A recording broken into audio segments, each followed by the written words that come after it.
it looks simple, and that can, I've worked with people. I mean, one of the things I've become well known for is my advice to start by cleaning up your room. But I had plenty of clients who couldn't go home and clean up their room.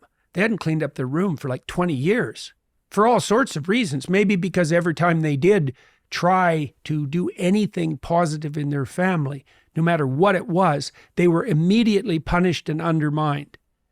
And so if they even went home and dared to start cleaning up the room, they'd face resistance within the family that was just a manifestation of the 50,000 times they'd been discouraged in the past, but also a move that would upset the insanity that characterized the pattern of familial interactions. And so actually, if they even made a move to clean up their room, what they were doing simultaneously was confronting the dragon in the family that had made every single person in that household insane for like 5 generations, right? So it looks simple. It's not bloody simple. And so in a situation like that, you cut it down so that maybe the first thing they do is clean up, like maybe they look inside one drawer and see the mess that's there and just look at it for a minute and think about how they might reorganize it if they were going to.